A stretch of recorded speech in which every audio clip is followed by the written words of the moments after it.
Hello and welcome back to the finish line and another live talking points review show where we're going to look back on all the best action over the weekend. So it's myself and Tom tonight. Dave might be along in a few minutes. He's trying to get his internet sorted out from prison. Well, he calls it prison. I don't. He calls it prison. I'm just saying what he's saying. But he should be along in a few minutes. But Tom, how are you? How was your weekend? I am good.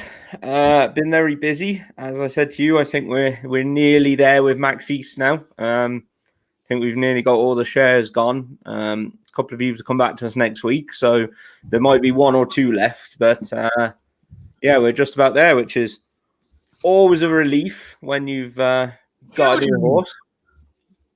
So no, it's great. Looking forward to him and looking forward to getting the next horse now. Yeah, when's the next one on the way? When's the next sales? You have another French, another German superstar on the horizon? I'd say we'll look in France again. To be honest, it's been a good route for us so far. It seems to be where the value is. You can't buy these type of horses over here for that money. They're just a lot dearer. So yeah, I think we'll have another look in France. Might try and get something that's already run over jumps, but yeah, we'll just see what comes along. You never know. Hopefully another Adagio that you might go a bit further with. That must have hurt the weekend. Yeah, poor Nat. We had to have a drink on the Saturday night. Nat was a bit down about it, but I said, look, at least it shows we're looking at the right horses. For those of you who don't know, my partner in Pimlico, Nathaniel Barnett, is a bloodstock agent as well, and he put in a claim. I remember watching the Adagio's race and it bolted up. And it's a running joke between us because I wanted to claim the second and Nat wanted to claim Adagio. So he put in a claim for him. And there were only two claims, him and Tom Malone got it. So, and then Adagio got on to a grade one. What's that? How far off were you from getting it? A good bit. I think one was like 20,500 and something, and Tom was 25 something. So you're a good bit off, but there's literally two claims in for him. But look, we'll try and find the next Adagio. So I think she's out in the Bromheads. I hope she is. Yeah, I hope she is. One of them will be. Yeah, exactly. We'll find one. Be nice to win a grade one though. If you think of it though, if you had her over in Ireland, would he be running in a grade one already? It's kind of hard. It's kind of hard to fathom up, isn't it?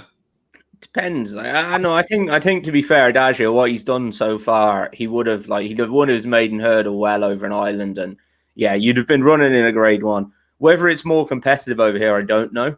Tom, I'm just trying to make you feel better, lad. He's definitely going to run the grade one over here. Yeah, no, I had to cheer that up, but no, at least we're looking at the right horses, so we'll land on one of them definitely. Yeah. Right, on to this weekend's racing that was, and sure, since we're talking about him, we may as well start with him. Adagio burst the bubble of National with Hogri back in third. Sure, since we're talking about him, it was like we said on the preview of this that he's probably not a Triumph Hurdle horse, but I think you have to seriously take him into consideration now. It's a very good performance. Yeah, it's always really hard to equate the English versus the Irish, and especially so in the juvenile like races because we only have so many of them, and we've only seen them over jumps a few times. So it's very hard to equate how they balance against each other. But I thought he was very impressive, and I thought what actually backed it up was the second Nasalem of Gary Moore's. I was questioning, what he'd beat and if he was up to this level. But the two of them pulled absolutely miles clear. Mm-hmm. And I think the two of them are very smart, to be fair. And yeah, if you owned Adagio now, you'd definitely be looking towards the Triumph, I think. Yeah, I kind of said on the preview of it that this will probably be a learning curve for Nasalam as he was just going through the ringer when he was just putting away horses around Fontwell. I think he'll come on for that. Will he reverse the form of Adagio? Probably not, because I think Adagio is going to improve even more. He looks like a proper racehorse who seems to have all the perfect attributes. He travels well. When you want him to pick up, he picks up and he has scope. I think he's a very good juvenile. He's 12-1. He's into 12-1 now for a Triumph Hurdle, which is looking a very open Triumph Hurdle. Like even like the worst cast sleeper in horse racing is French Seal was bought by Joe Donnelly, Album Photo's owner, and is now in training with Willie Mullins. And on the back of that, he's gone. He's at the shortening into 8-1. So look, it's open enough, but you can't ride off the first two anyway. I'd love to know how much they paid for that French Seal. I'd say they paid an absolute fortune for him because they bought him for 62 grand over in France to go jumping. I'd love to know, because this is the thing with like these point-to-pointers. Now, some of these point-to-pointers obviously turn out to be very, very good horses. You've got a horse there who's shown a good level of form in the flat, and then he's gone and bolted up first time at Leopardstown at Juvenile Hurdle. Like, for me, like, he's got to be worth near the price of some of those good point-to-pointers. They're talking at least 250, aren't you? More, I'd say. Just the way I'd be if I had like the 400 grand kind of job to go and spend, I'd be happy enough to go and buy something like him. Now, you have to weigh it up. With your point-to-pointer, you're buying the 3 mile chaser. You're buying the horse for 3 years' time. But like, Jesus, that lad is going to have a live chance in a Triumph Hurdle. A message just in the WhatsApp group there. Someone put in they paid 500k for him. Yeah, that wouldn't surprise me at all. I'll turn my comments on now. One of the comments, it was in the WhatsApp group. As of now, it looks 500 grand well spent because he looks an absolute machine. Well, to beat a field like that and beat him, whoop him around Leopardstown, he looks a decent proposition. So hopefully they'll get the money back. But anyway, back to this one. Adagio and National going forward, 2 horses to stay on the right side of for sure. Yeah, I like both of them. Whether they'll find one too good in the Triumph, I expect they would. But I think Adagio is a solid enough each way bet now. So yeah, I'd agree with that.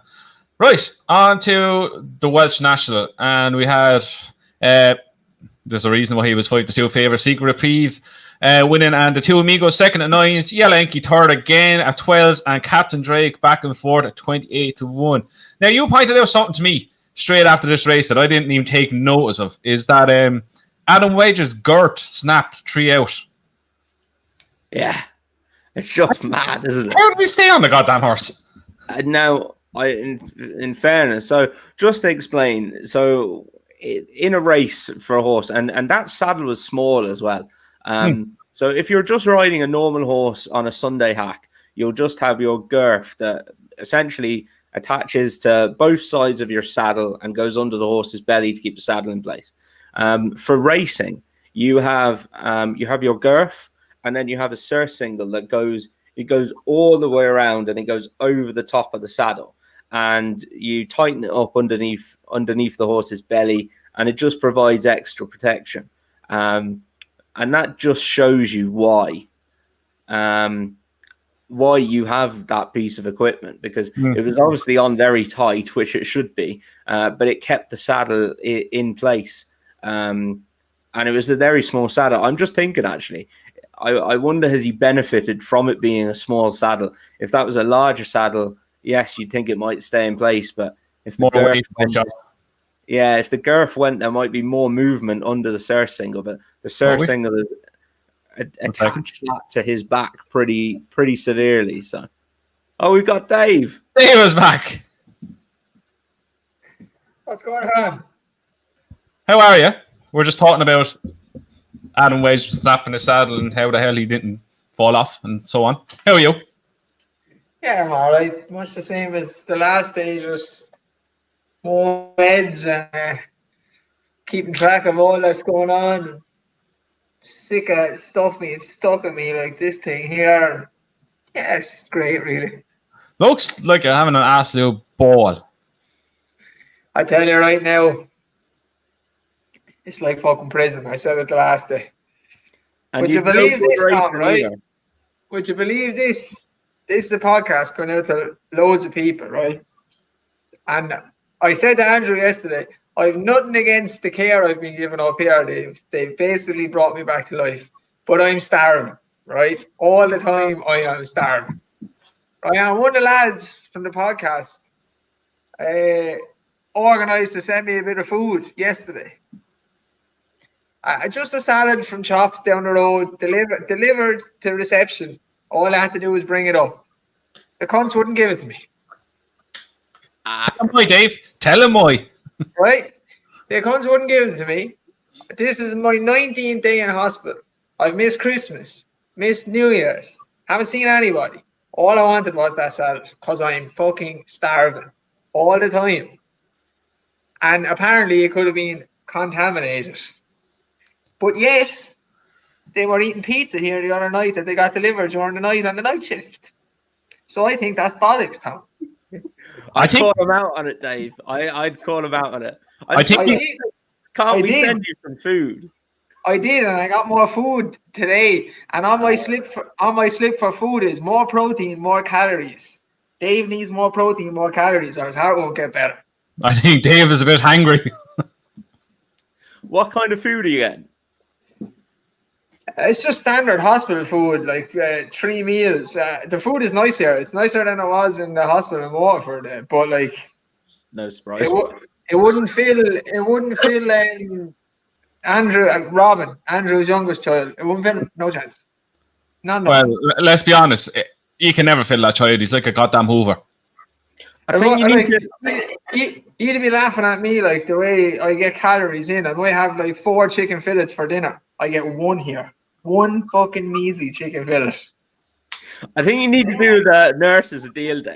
I reckon this is how you go about it, right? You tell them that you've got a few lads who watch a podcast that will buy them pizza if they give you the second pizza. So we'll buy the nurses a pizza and we'll buy Dave a pizza. And if they say yeah, we'll buy it. I've no issue. I would have paid for the pizza if I knew they were getting it. If I could have some, like. I can't spend money. I'm stuck in here. They won't even leave me down to the shop. Go get one of them. Go get one of them. We'll negotiate them right now. That's the thing. Right? I can't leave the ward because they're worried about COVID and they have like the monitor thing on me all the time. This thing here, I have to have that on like 24 hours, so I can't leave the ward. Like if I could go to the shop, it'd be fine. No, someone tried to do something nice for me. Get something delivered. A little salad with a bit more chicken. Couldn't even eat. I sat here yesterday and I was fuming for hours. I love how out of all the takeaways in Dublin, you chose a salad shop. I was trying to be healthy as well, you know what I mean? It wasn't like you wanted an Indian, you're going to stink out the place or anything like. No, because like when with the heart condition thing, they've explained everything. And obviously my diet and my lifestyle is healthy, so there's not much I need to change in that aspect. Like a lot of people that have heart issues and need to lose weight and stuff. But I've lost a load of weight in here. I've lost 8 kilos. So the dietitian wants me to put on weight and have more food. So I was like, yeah, he's so angry. Let's just set some food ordered in, and they won't even give it to me. Dave, you say that to the nurses and we'll make it happen. We'll buy them pizza for a week if we need to. We got this, Dave. Don't worry. The main doctor is going to come around tomorrow. She's going, how are you feeling, Dave? Well, you know what? I'm fucking starving all the time. That's how I'm feeling. Wow. Let's know how you get on anyway. This is going to be interesting to follow this Dave's hungry story. You should record all this now. You should just on Twitter or on Instagram stories of this all day. Nurses coming in, just hide the phone, see what they say. This will be absolute gold. I stay on till about 8:30 because I have to go get meds and stuff. Then they'll be popping in and out. So you can bet the way or what you're talking, and I'll jump in when I can. We're on about the Welsh National, Dave. Did you see it? I did. I got the Racing UK subscription, seeing as I was in hospital and have the laptop, so I could watch the racing. So, yeah, I was surprised the favourite won, but he's obviously a better horse than we were giving him credit for, I suppose. Yeah, he was the I think if he was 8 or 10 to 1, like, you know, you'd have taken a chance. I just put a line straight through him because of his price. It was an awful price for a national. To be honest, Tom, I think the only horse I ever backed that price in the National was Native River a couple of years ago because I thought he was a certainty. I would have never thought that Secret Reprieve was a certainty. But look, whoever backed him, fair play to you, he won. And I could hear you talking there as I was waiting to come in about the girth breaking. So he done it well in all fairness. Yeah, I did. I texted into our group there when they were halfway down the back, and I just said Ev's horse bolts up. Just the way he was traveling, I thought it was easy enough to call from a long way out. I thought that the second and third ran mighty races because they went a right good gallop from the start. The two Amigos and Yalenki just kept going. And I thought they ran blinders. You feel sorry for the poor two Amigos. He ran an absolute belter from the front. They went a good clip and they put a lot of horse under pressure and they stayed up there as well.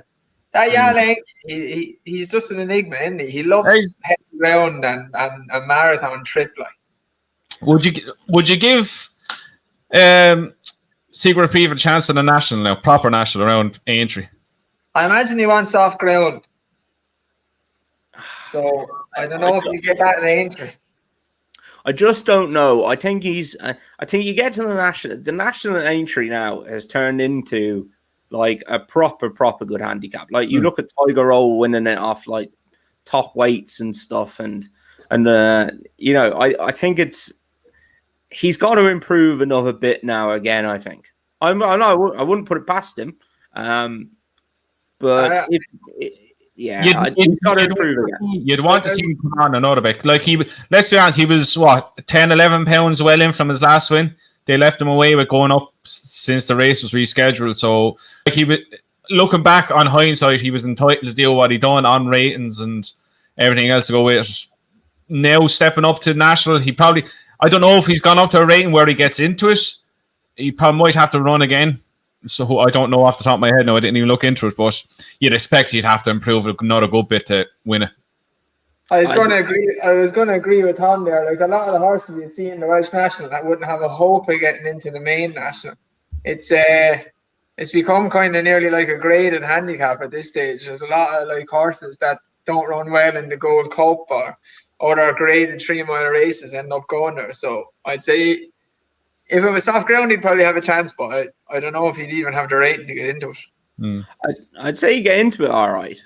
He's going to be rated in the mid 140s now anyway, isn't he? I'd say you get into it. Whether he's got a class to win it, I don't know. But it's become a lot better race in the last few years, especially since they changed the fences and everything else to go with it. It's become a proper good horse race. There's no like handicap lots of like 100-1 winning anymore. It's always the good horses up at the finish who are tried and tested or decent. Look, he'll have to go out and prove it again. As of now, would I give him any chance? No, probably not.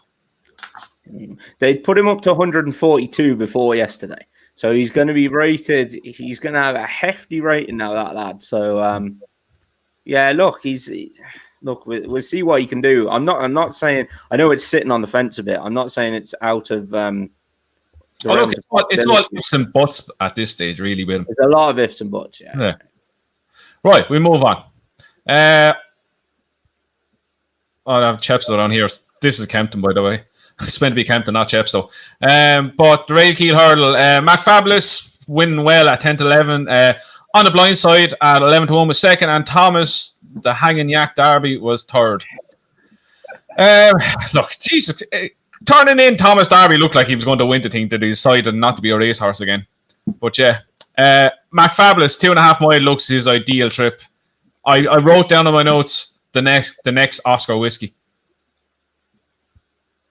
I really like the horse, and we at the start of last year were putting him up for some races, and he really disappointed on his first few hurdle starts. I'd love to know what was going on there with him then, and it was at Kempton last year. Then, I think, was it before Cheltenham or after Cheltenham? Sorry, after. He won a decent race at Kempton, and he's kind of never looked back since then. I said when I popped on the other day, I wouldn't think anything bad about him for being beaten by Time Hill and Paisley Park. They're far better stayers over the trip. I do think he'd get 3 miles, but he doesn't quite get it as strongly as some of those kind of horses. And me and you had a good chat, Andrew, after he won first time out this season at Chepstow, and then didn't particularly stay the next day. That he's just a shoe-in for that Aintree Hurdle. He travels lovely. He stays the trip well. He's a big, strong horse. And like you said, he could be very much like Oscar Whiskey. He's won that once like an intermediate championship hurdle at Cheltenham, if they'll ever bring in one. Because he'd be definitely thereabouts the best 2.5 mile hurdler around anyway. The day they do that is the day they run the Cheltenham Festival. I could see him maybe bringing it in instead of the Pretemps, because that's a shambles of a race. Yeah, but if you bring that in, then you're taking horses who don't quite stay 3 miles, who stay 3 miles but don't stay really well, will drop down, and a horse who need a bit further than 2 miles is going to cut up the champion hurdle, is going to cut up the stayers hurdle. It will happen, I'd say, when they eventually go to a 5th day on the Saturday, and that will happen as well, because there's too much money involved in it now. Might get me Veterans Chase then. All right, Tom? Absolutely, I love that one. Not a festival, lads. Come on. Why? They're running bloody horses. I've seen hurdles twice in their whole life on a Friday, or on the last race on a Thursday, should I say? And you don't want to have the best veterans around. That's like the Olympics having a veterans section. I'd love that. I tell you, I prefer the veterans chase. I prefer the veterans chase than the Triumph and the Fred Winter. Anyway, that's where the ham show are. And the Triumph hurdle is growing on me now. Fred Winter can do one now. Cut me arse with that. The only reason those two races are growing at me, because I'm eyeing them up as the best chance of a runner at Cheltenham for the Syndicate is to buy a 3-year-old off the flat to go jumping. I reckon that's your best angle to a runner at Cheltenham. So yeah, I reckon that's the best angle into it. So that's why I like those two at the minute. So right, what's next for McFabulous? Skip Cheltenham, straight to Aintree, on to Punchestown. That's what I do with him anyway. Yeah, I go Aintree and then maybe Punchestown. Yeah, probably get 3 miles of Punchestown maybe. On the bike ran well as well. I think he's in for a good handicap. I think he caught my eye. I put him up as to follow up McFabulous home, but he ran a decent race. I know he'd probably be top weight in a handicap, but I think he'll want to grind it out around somewhere. He's got his career back in track because he was just diabolical over fences. He's one for Cheltenham now that everyone will overlook because he's got a big weight and he's exposed. But he'll run his race. He'll run his race. Majority of those top weights end up running decent races. That's why they're top weighted. Yeah, if you look into them handicaps, they're very compressed. Like there's not much between top and bottom, so he won't be giving away that much. And he could stick a claimer on his back as well. Right, we move on from this. What's next? Sticking at Kempton and the Grade 2 Silviniaco Conti Chase over 2 mile 4, where Mr. Tommy Tucker won a 2-1. Clodagh Castleback and third, riders on the Storm 10th, and the favourite Imperial Aura unseated rider at the second. Mr. Tommy Tucker, the absolute enigma. You don't know what to make of him. He's either going to be unbelievably brilliant or unbelievably shit, and he nearly thrown away at the last as well. Small field, flat track. Gets the lead. That's his game, really, isn't it? Yeah. If I knew there was only going to be 4 runners when we were doing our preview show, it would have been a different story. But it looked like there was going to be a lot more. The same happened with that novice chase, but still tried to kill himself at last, didn't he? Did you see Harry Cobden after he landed on the back of it? Literally blessed himself. He took his hand off for and went like that. Over the line. He found a leg and he kept going straight. He didn't stop or he didn't go either way. So that helped Harry a lot. But you'd love to know why he does it. It's every single race without fail. He throws in an absolute howler. Like he wasn't hassled, and Harry just let him pop every single fence, and he's jumping beautifully, and he's doing it on his own mind and his own deciding when he needs to jump. The one fence Harry asked him to come up for him, straight through it. Yeah. What's he doing? What's he doing? Ow! What is he doing on top of me? You just have to sit on him. Sam did the same. Sam gave him a great ride last day, and he just sat on him. But to do that, you have to get an easy lead, and it has to be a small field. And yeah, once we start going, even I know some people are saying he won't go to Cheltenham, but he go to Aintree. Surely he's not going to get an easy lead. No, not a hope. Especially when he goes back into proper Grade 1 races where there's going to be proper pace on. Like, everyone knows how to beat him. It's the same with Surname. You take him on, you unsettle him. It's the same with Frodon. You said it last week. I was watching the podcast. You said it about him in the Gold Cup, and it's how they got him beaten the Ryanair last year. Just take him on, go a little bit faster, and throw the dummy out the pram. And Master Tommy Ducker will do the same, and Surname will do the same. They all need to lead. Like, I can't remember which one it was, a Tom or Andrew that said that Willie Mullins could realistically put a front runner up against him and upset him for the whole way around. Well, surely Ken Boy is going to be ridden like that. I think they've decided Ken Boy needs to be ridden like that now. So if they don't ride him prominently, because we had a conversation about this, he hasn't a hope. So, and I think they do know that now. They can't drop him in. Like, look, his jumping is not good enough either way. Right. Anyway, this is a non-contest for anything going forward, really, I think. What's that? This race was a non-contest for anything going forward, as in Imperial Aura unseated, like at the second. Yeah. Didn't tell us anything about his chance. Master Tommy Tucker is not going to run at Cheltenham, and I reckon he'll get beat at Aintree. And the other two are what they are, but they're not Grade 1 horses. Now, man, unfortunately, the nurses are changing, so I'm going to get hit with meds here. So I'll leave you go and finish off the rest yourself. But I don't go. Dave, let us know about the pizza. We're willing to chip in and buy the nurses a few pizzas. And you know what? I'm after getting loads of people like Facebook me and Instagram me since when I came on the other day, just sending well wishes. So I just wanted to say while I'm on here, because I'm sure a lot of the lads are watching. I appreciate them all. It's hard being up here on your own, so it's nice to get well wishes, especially from people you don't even know, and they're telling you to get better and come back as soon as you can. So, and you're home Friday, so it's looking good. Fingers crossed, end of the week.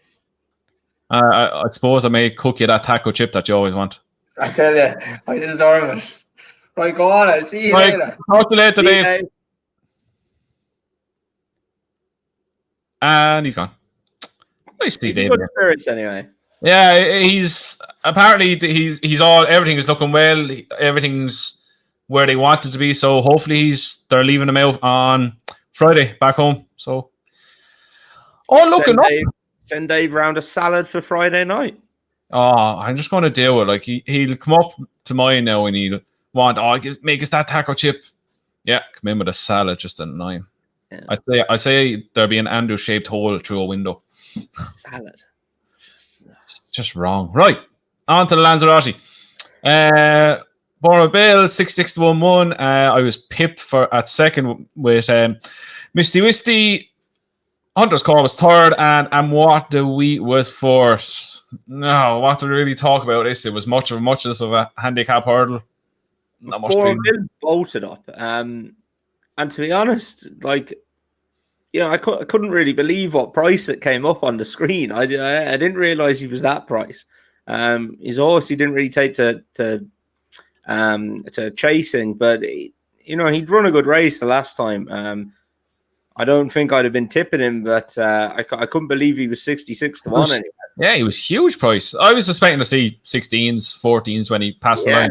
I was like, a horse that could have won, but then I seen 66-1. I was like, I just got beat by 6-1 shot. And yours flew home, to be fair. I thought they gave him way too much to do. She was traveling behind him, turning in, and he still sat there for a while when went. They showed the reverse angle, and he kind of goes for a gap, and it's not there. And then he goes down the inside. I just think he needs to get wound up a bit earlier. Yeah. Look, would have made a difference, probably not, because Born Bill there was a lot left in the tank when he was crossing the lines. He wasn't stopping, so yeah, look, take it on the chin. Hunter's Call ran a good race. Why are you looking at comments? I look at the comments. Yeah. Grins on Dave's literally gone from here into the comments. Oh, is he? What the fuck? Jeez. Hunter's call ran like Thomas Darby, didn't he? He looked like he was going to bolt up and then he stopped. Yeah, he's going to do that all the time, though, isn't he? That's what he is, more or less. Yeah. Anything else in the back running on that caught your eye? Glyn ran like he was a bloke called Glyn dressed up as a horse. It's terrible. Oh, God. His race is over halfway around. Glyn stopped like he got absolutely shot now. So, yeah, that's my love affair with Glyn over. It was fun while it lasted. Another bromance down the drain. Right, we move on from this, the hell with it. Wincanton, Dipper Chase. Muzier de Zobo jumped him absolutely stupid with Protectory Ash back in second, and Lieutenant Rocco, who I'm convinced is a handicap job for the festival. Muzier de Zobo, Tom, class showed that it's still there. Yeah, ran an absolute blinder, jumped well, travelled well, kicked on, ran very well, to be fair. Protectorate was very, very disappointing. Was off it from miles out. I've no idea why they didn't run Hitman in this. It's a strange decision not to. I don't know. I don't know why, but I'm not saying he would have beaten the winner. The winner won very well, but I'd be nearly fair sure he'd have beaten Protectorate on that run. So yeah, look. Do you give him a chance there with Cheltenham for the Ryanair or the Marsh? Should I say for the Marsh?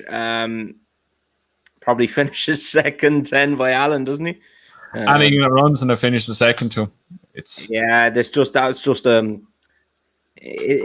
a weak division. I'm hoping Envoy Allen wins. I'm looking forward to him next year in open company. Yeah, it could be the way it's looking. It is a weak division because I'd say we're all looking at Envoy Allen as in the next superstar, and that's why we think he's so far ahead of everything else. But look, it could come next year where he is an absolute monster, and the rest of them were actually very decent horses, and he was just making them look stupid. But look. I'm looking forward to him next year, and trying to show him what he's made of against open class horses. Yeah, right. That's the last race we're actually going to go over. There was a short week. No Irish racing this weekend. I got loads of work done this weekend. I got a good bit done for that as well for the podcast. I didn't watch much racing, but we'll touch on things that happen. Like I just wrote down a few things. Paul Nichols 7-timer, unreal. Like McFabulous, Flash Collins, Master Tommy Tucker, Barbados Bucks, who caught my eye the way he picked up. Pozo Emery, Cape Land, Storm Horizon. It was a 10,419 to 1 7-timer. That's for even Paul Nichols now on that on one day, especially with the competitive racing that's on Saturdays. That's an unbelievable achievement. He's having some year, isn't he? And we're having this conversation myself with a friend the other day about how there's some trainers that were good, very good trainers, and they've had Grade 1 winners, and they're struggling this year. And we were just on about Nichols, Henderson, Gordon Elliott, Mullins, Henry. They just churn it in. They just churn them out every single year. They might go through, like Henry had a cold spell for about 2 weeks, and that was it. Straight back out of it. Straight back out of it. Yeah. It's just amazing how these top trainers can do it, and it's not just one thing either. Because if it was just one thing, everybody would do it. Fairness to Nichols, by God, he gets some amount of winners. He's so good. Whoever his race planner is, can I have a meeting with you? Because I want to learn before I take over Tom's one. I don't even know who does that for him, or if he does it between himself and Harry Cobden, Harry Derham. I'm not entirely sure. You rarely see a bad place horse coming from Paul Nichols stables. They're all there on merit. There's no stupid willy-nilly entries. They're always there. If they're there, they're going to run on merit. This is the thing as well, and this is dicking around with horses.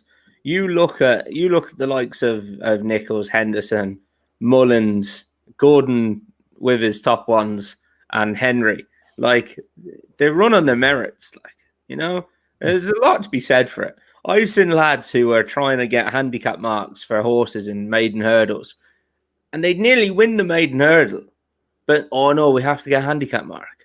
And then the horse is gone. By the time you're in the handicap mark, then we can't win it the first time because, you know, we need to get a price about it and all this. And it's just like, lads, like, take your wins when they're there. Like, you know, I just don't get it. I would take my victories when I could take them. Of course you would. Like, if your horse gets handicapped well because he's a slow learner, fair enough. But why would you put a horse, drop him out stone last for 2 or 3 races?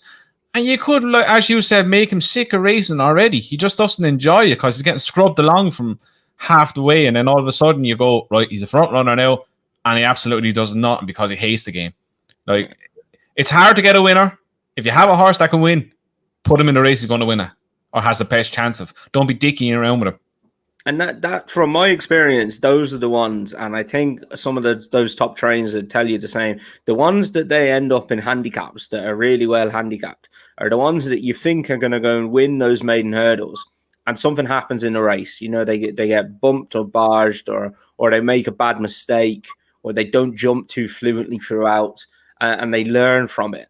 But they're the ones who actually go on and win those handicaps and good races are the ones you think will win their maiden hurdles. But something just happens on the day for them. But a prime example for that to me is, like, I remember being out in Tranmore when Gordon Elliott was starting up training. Tranmore Festival was absolutely dominated by Gordon Elliott. This is before he had all the big Jigginshouse horses and all that, Jigginstown horses and all them. Like, he had horses and races that he thought he'd win in. He'd run them on a Tuesday and then run them on a Saturday again. If they were all right, he'd run them to win. Same when he brings horses to Perth, to Kelso, wherever. He's one of the best trainers in the world, and he's still sending horses to Perth. He's still sending to Cheps, to bloody places up north. It's what trainers should be mimicking. It's just so hard. Everything has to align. If you even talk to a few lads who are on about syndicates and stuff, and we get one ready we're getting this ready for a handicap, and best luck to you. Like, carry on. Just from experience, it's so hard to get all the stars to align and to make that happen. Yeah, you could do that and get them handicapped and everything. Then you go into the handicap and you suddenly see, oh shit, Willie Mullins has something in this. Gordon Elliott has something in this. Henry Bromhead has something in this. There's your plan out the window straight away. Yeah. Right, we'll talk about the thing you sent me today. It's a piece on. Oh, you talk about it, because this Bryony, is it? Yeah. Bryony. Don't even know how to say her name now. What's it in? It's in the Examiner, I think, isn't it? I'm trying to get it up. I sent it to you anyway. Let's have a look. It's in, I think it's in the Irish Examiner. The Guardian. Knew it was one of those decent newspapers. Yeah, it's in the Guardian, and she just glosses over, and she actually says, like, look, I can't go into this. And I've just seen on the Racing Post website, on their homepage, I'm just going to flick onto it again now. This is not us bashing Brian Frost before anyone gets their knickers in a twist. No, not at all. It's just really interesting what she was saying. And Tom sent it to me just before we came on about an hour ago, and I read it. It's actually very good reading. Yeah, and she says, and the Racing Post have got the headline saying, BHA probes weighing room treatment of star rider Bryony Frost. And it just, it just sounds like there's a bit of an atmosphere in the weighing room. She didn't want to go into it for obvious reasons, but like, we take the piss. We're a podcast. We're a light-hearted podcast, and we're going to take the piss a little bit. But if it comes down, like, joking, like, I think we all know Bryony Frost is a good jockey. She rides for Paul Nicholls, who she would not ride for if she wasn't any good. She's a good jockey. We take the piss a little bit, but no, it's not good to hear that there's an atmosphere in the weighing room, and I can't imagine she's the only one. So it'll be interesting to see those things. It's like bloody workplace relations stuff. They're always hard to prove. They're hard to investigate. Nobody wants to talk about it. So will anything come from it is another thing, but it's probably 2 or 3 jockeys knows out of joint now. Bryony's getting all this publicity and they're not, and egos have been dented and so on and so forth. I'd say that's half of it now. Bryony gets a lot of publicity, and like I think that's our main thing is we've questioned how much publicity she gets.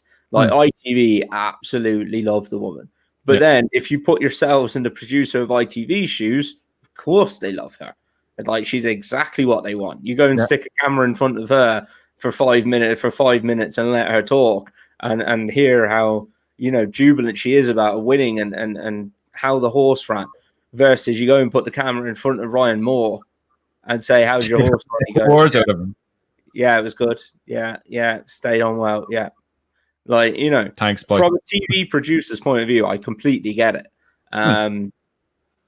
So yeah, look, it's not good, and you'd hope it doesn't go on. Like as Tom said, like we do take the piss, and look, we don't. I've always said no problem with Bryony as a person whatsoever. It's and never will be. It's probably just, as I said, people's nose out of joint in the change room. Why is she getting this? Why can't I get this? Could be. Who knows? We're speculating as always. But who knows? Yeah.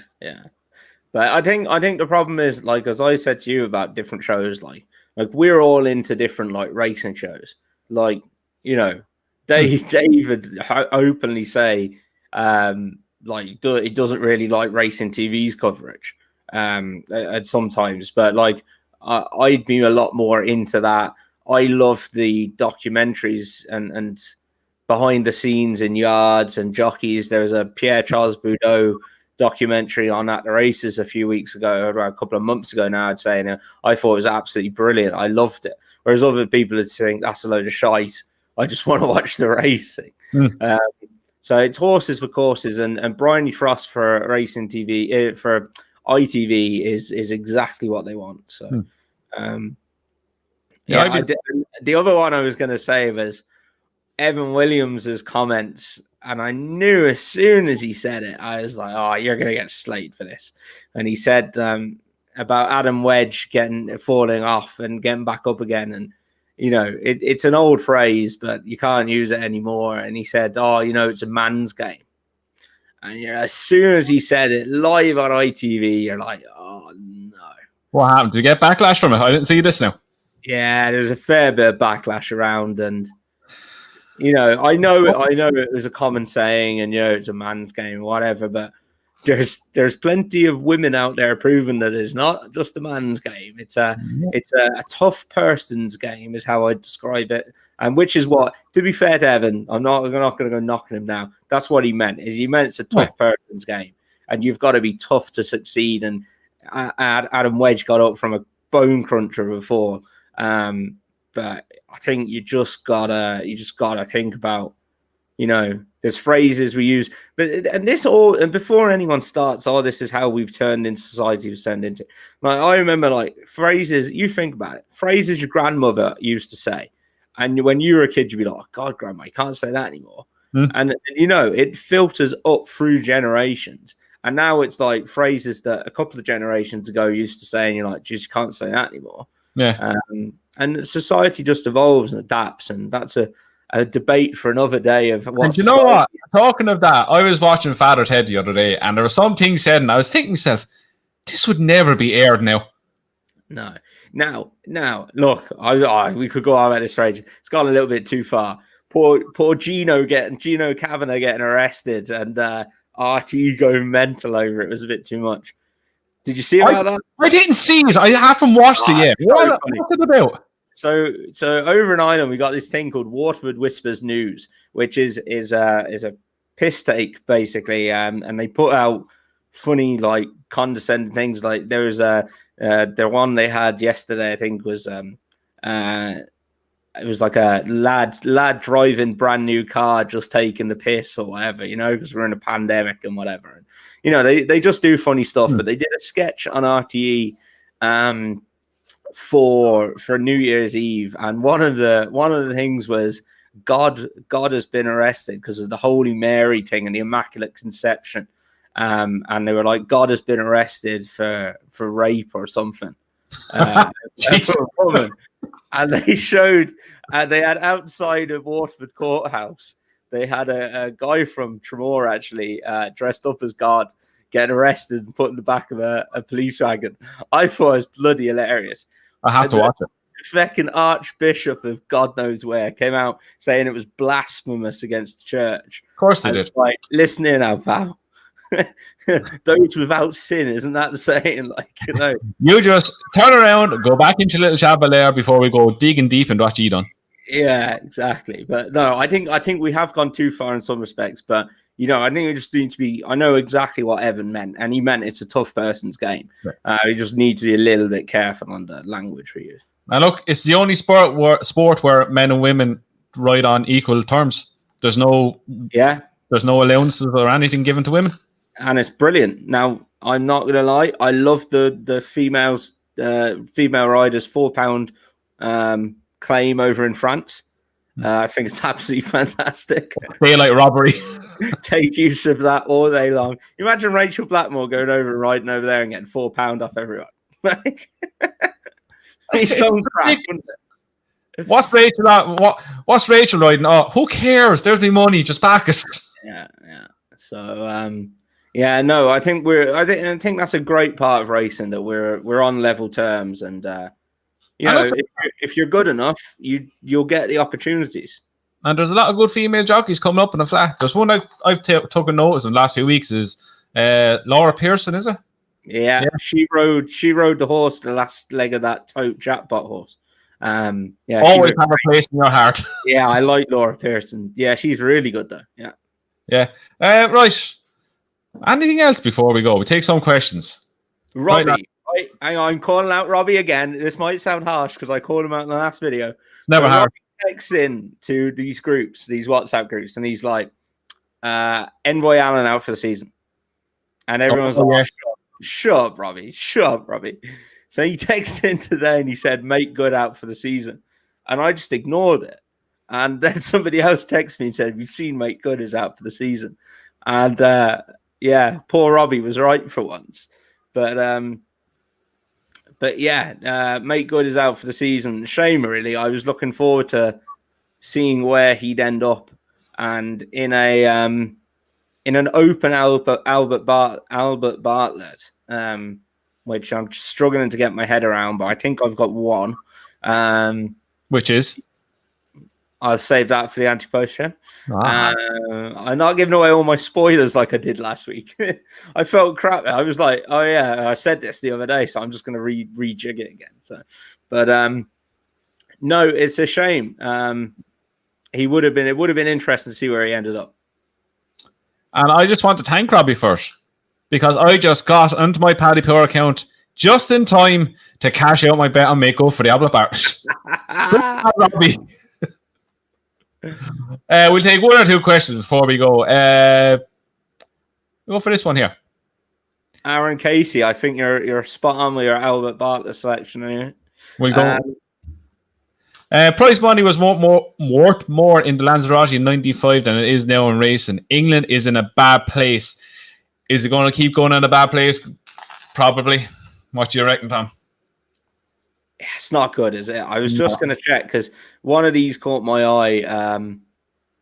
One of these races, the grade ones. Yeah, the grade one juvenile race, the Coral Finale, was worth £28,000 to the winner. Like, it's a grade one, lads. What was? The grade one, the Coral Finale, the juvenile race, the Adagio. To the winner. It was worth 28 grand to the winner. Yeah. There's more prize money in handicaps. And then you win. There was two handicaps either side of the Coral Welsh National. So on Welsh National Day at Chepstow, their biggest day of the year. And either side of that, there's a race worth £3,768 to win. That's scandalous. It's just a joke, isn't it? It's not good. McFabulous's grade 2 was worth 17 grand. How do they expect owners to keep buying if the prize money is like that they're going to run for, especially in grade ones? But you win that. So you win that grade 2, right? So you win a grade 2 hurdle, the Rail Keel hurdle, and you're covering your bills for 3 months, 4 months. I want to say half a year, but I'm not even convinced that it would be half a year. Maybe half a year. About half a year. Depending on where you shop. Depending on where you shop, yeah. It's just it's just not good enough. Is it going to change? No. I think the answer isn't though. Oh, we need more money from bookmakers. If that is our only answer for revenue, then we're up to shitter. Yeah, you can't just keep going to the well and say that's the answer. I know we're going through a tough year with COVID and no people on the track. But, HRI came out last year and said at the end of last year that every race is worth 10 grand in Ireland.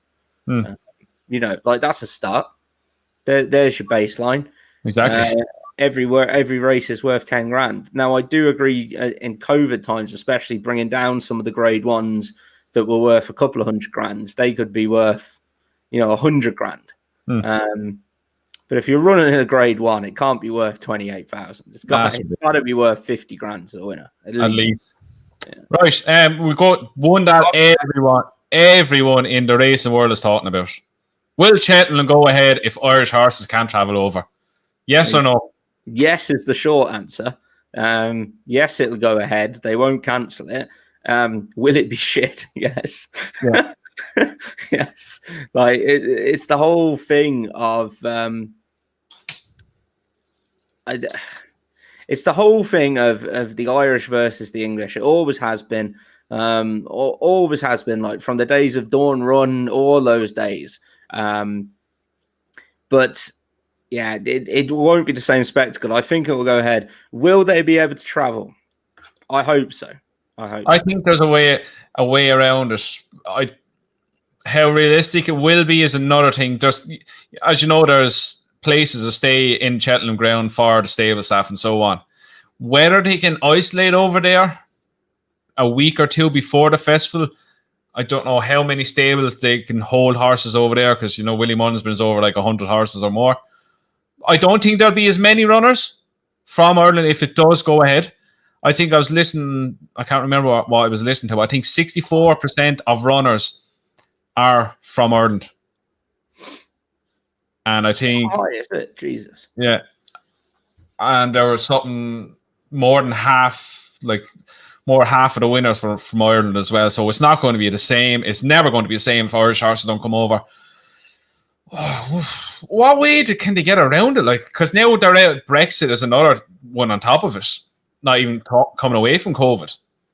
Yeah, well, I think it'll just be down to COVID. But I think part of the issue is going to be, it's not so much bringing your horse over. I saw something with Eugene O'Sullivan the other day about what the hell is the horse called? Oh my God. Come to pass? It came to pass. Jesus, I nearly forgot his name. Yeah, banker got the name. Jesus Christ. But he was saying, it's fine for me because I'm a one-man band with my horse. It'll be him, Maxine, and the horse if needs be. But your problem comes to when Willie Mullins is bringing 60 horses over. Yeah. And it's the manpower needed and those people coming over to the UK. In fairness, the UK have kept open the common travel area through all of this, I think. So yeah, there should be a way to make it work, I think. I'm 100% sure that they're going to have a plan in place. They're not going to be sitting there waiting until the end of this month, the end of February, to come up with, oh shit, now what do we do? They're 100% working between governments, between the HRI and the BHA. They're going to come up with a plan, a system of how it's going to work best for horses running on Tuesday, Wednesday, Thursday, and Friday. There's probably going to have to be the same people have to stay over there and look after each individual horse. When they get there, the people are in Cheltenham, load them off and in. So it's just lorry upon lorry without the people in the lorry getting out. Now, what there is there's stable staff accommodation. Yeah, that's what I was saying. right next to the stables. I've actually stayed there. So you would hope that there's enough accommodation there to cater for everyone. And then, I think you're going to have to make sure everybody's vaccinated coming over. Everybody's had their test a couple of days before to see if they've got it. And, go from there, really. But you would just hope, as you said, that the authorities are working on this now and saying, right, if this was tomorrow, how do we make it work? Because I think, Jesus, I want to hope we're in the worst case of it now. God, if it gets worse, we're in dire straits. I think it's going to get a little bit worse by the sound of things, but I hope they're talking to each other, and I hope they're working on how to do it, because you don't want to get to this shit show of 2 weeks before. Oh yeah, we don't know what we're doing. Like, you got loads of time to plan it now, lads, and get on with it. Yeah, I'm sure they'll come up with a solution. 100%. So do I. Second week in March is going to be dire if it's not, or the third week, should I say? Spot any other? I reckon. What? My wedding's off again. Is it? Think so. Yeah. Yeah. I'll I'll deal with Joey, get ordained, and do it over this for you. We were discussing having 6 people there, but then we were trying to decide on the 6, and I said, I'm not listening to your mother if she's not on the 6. So that's out window. So 2022 it is. Yeah, no, it's June or October. I reckon I'm going to go with October just to be safe. So do that. Right. Any more that you see that we can touch on before we go? Scrolling.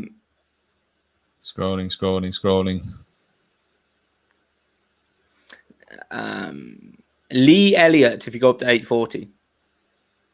Okay, 840. Bear with me now, 2 seconds. 2 Fahrenheit. There we go. Yeah. So this is an angle that I don't mind exploiting. Like we've just said, we think it's going to be on. However, if there's an English horse you fancy, Potter's Corner.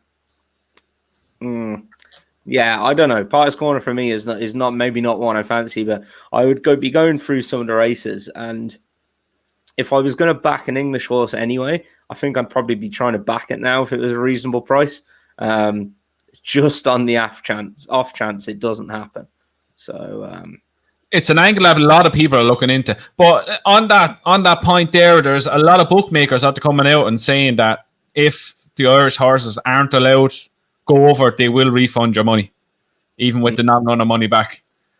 Bar Ladbrokes and Carl, who haven't said a word yet, or we'll wait until it.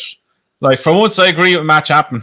He said on ITV, what are they doing? Just say you'll give the money back if the horses don't run. They're making millions a year, and they want to keep a measly few tenors on Ante-post betting if Irish horses don't run. Cop on, like, seriously. Like, I think it's Paddy Power, Betfair Sportsbook, Bet365. I know Bet365 are the same. Who else? There's a good few Boyles and all them. They're doing it, but Ladbrokes, Carl, they're the same company, and Bet365 haven't coming out at all. If it's off because if the Irish horses don't run because of COVID and they can't travel, you'll get your money back off bookmakers. You'll 100% get your money back. Because they'll all give it back. They'll be under so much pressure to give it back, they'll have to.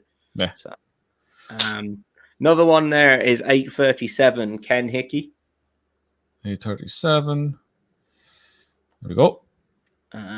Just with Gordon Elliott's horses underperforming at Christmas, how much of an effect on the horses preparing for Cheltenham? It's obviously not perfect. However, if you want it to happen, you want it to happen as far away from the Cheltenham Festival as possible. Exactly. So you would hope whatever happened and whatever illness they had, because they did look like a few of them were sick, you would hope they bounce back. And there's plenty of time between now and then to get it sorted. So I actually saw Gordon's were following on Twitter and his yard and stuff, and they were at the beach. They had Tiger Ole and Envoy Allen amongst another gang of horses at the beach. And, you know, Ireland's one of these countries where you're never really too far from a beach. And I know Henry uses a beach near us to train on quite a lot. And it's great to get them away. It's just a completely different change of scenery, and you can get their legs in the sea then as well, and just freshens them. So they all love it. Yeah. Just going on the question there, as you said, it's the right, if there ever is a right time to have it, is now. Like, you take, for instance, Colin Tizard last season, he was mopping up races all the way up to Cheltenham. Second Cheltenham came around, his horses were dirty, out of form. None of them ran up to merit, bar lost in translation, and now they seem to not after coming out of it at all. So on that side of it, it's, as Tom said, it's a time of the year where it's not ideal, especially around Christmas time, but it's a time of the year where you'll accept it. If you just go down to the bottom there, and 902 and Jamal. Andrew. 902. There we go. You heard about this? I've heard a few. These rumors are becoming stronger and stronger. I haven't heard this. Yeah, now it's just look. I'm only getting it off the back of other people, but apparently in the UK, this is especially they might stop. Really? I think it's to do with the ambulances that are at the course. They need the ambulances to help the health service. The health service over in Ireland is about to become absolutely overrun. I think it pretty much is at the minute, especially some London hospitals. So, look, if it's if racing gets put on hold because they need the ambulances for COVID patients and to help the health system, you can't complain. You can't complain, I seen a video on Twitter today with the backup of ambulances. I don't know where it was, but lined out some hospital. There was a good 15 ambulances outside lined up waiting to go in. It's crazy. Telling you, it's scary. Anyone just taking the piss or not taking it seriously, for the last 9 months, I think you are now. I think everyone's gone, oh crap! Everybody has. Just so many people have it now. It's just it's not a good place we're in, and you just don't know until this is the thing. Everyone says, "Oh, it's a bad flu," or I'm asymptomatic, and grand. Hopefully you are, but there's a lot of people aren't. You don't know until you've got it, and you're this is my thing. You don't know what your parents going to be like. You don't know what your granny's going to be like. So just be sensible. And I come back to this, and I know people will state me for it, but all we're asked to do is stay inside. I know it's not easy. I know we're in such a societal world now that we interact with everyone. Just stay inside for a few weeks, and you go back a 2 generations is all you really need to go back for our age group, and there will be people going off to war. Yeah. People going off the war and being made to go off the war to fight for their country. We're being asked to stay inside for a few weeks. And we've all the modern technology we could want to interact. Let's just get on with it for a while. I know it's not easy. It's far from easy, but it's got to be done. Okay, it's not easy, as Tom said. Look, and there is a bright side to it. Not a bright side. There's a light at the end of the tunnel this time. There's an actual vaccine. There's 2 or 3 of them that are getting brought out. There's that they're being nursing homes in Waterford after getting them. So look, it's a matter of just get the curve down, get the infection rate down, get the vaccines out, and please God, by this time next year we'll be back to somewhat normality. My parents just booked a holiday for the start of 2022, so optimistic. I like it. I think they're being hopeful. I said, best luck. I hope that comes off for you. So, look, this isn't going to go on forever, lads. I know it might seem it now, but everyone's going to have a hard time. Sure. Look, I struggled the last few weeks, especially when I heard it last time. But look, you get through it. It's not the end of the world. We'll get there. It's grand. Everyone's in the same boat. Right, one more before we go. This is, I don't know if this is happening. I've heard this a lot today as well. Envoy Allen versus Asterion for launch next week. Asterion getting £11 from Envoy. I've heard this a few places on a few forums on the internet. I don't know where it's on. That I want to see. That will cheer up my lockdown if I get to watch that. I'm telling you. That'd be a hell of a race, wouldn't it? It only lasts a few fences because Esther and Phalange up his hole again. Nah, if the two of them stood up, I still think Envoy Allen would jump him silly. I think his jumping will win it for him. Where is it? I don't know. Robbie, where is it? Where have you heard it's on? Because that is a massive factor. If that is right-handed, Asterion has got a chance. If it's left-handed, he's got absolutely no chance. I presume it's right-handed if he's entered in it, wherever. Robbie, come on. Where is it? Yeah. Punchestown, apparently. Punchestown. That'd be a good race. Yeah.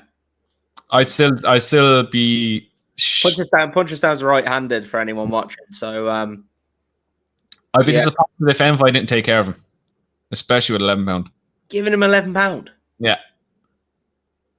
I don't think there'd be much in between them, but I think if the two of them went around, I think he'd win still.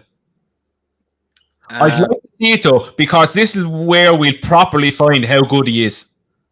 I think he's a very good horse. I'm thinking he'll get beaten at some stage. If he went and hammered Asterion Phalange, giving him £11,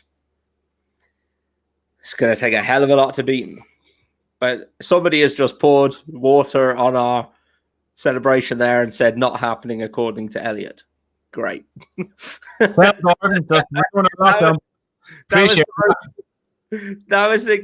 was the most exciting 2 or 3 minutes I think we've had in a long time. But Ken has just said as well, how would he be conceding £11? I don't know. The only thing I can think of is Envoy Allen won a graded race he won over fences. Fair. Yeah. It was a grade 1, wasn't it? Yeah. So because he's got a penalty for being a graded winner. So and he's just a beast. But anyway. Grade 1 winner. Suppose we finished on that. It's been a good hour or so. So as always, we are back on Wednesday, and you're going to see a lot more activity on all of our social medias. Because hang on, I've just read this now. Somebody's just said £7 for a grade 1 penalty, and then I've read Robbie's comment again. Envoy versus Asterion Phalange next week. Asterion getting £11 from Envoy, I think. For fuck's sake, Robbie. Made me happy for a little while. It's okay, Robbie. We'll forgive you. £7. Yeah, okay, £7. Yeah. That's £7 and then just £3 for being awesome. Well, that's more than £3, £4. But anyway, we're back on Wednesday with our weekend preview and our Cheltenham Festival Ante-post video number 8. And look, there's going to be a lot more activity on our social media websites, social media platforms, and the website as well. As I'm going full tilt, full time at the podcast now, and hope we'll make it work.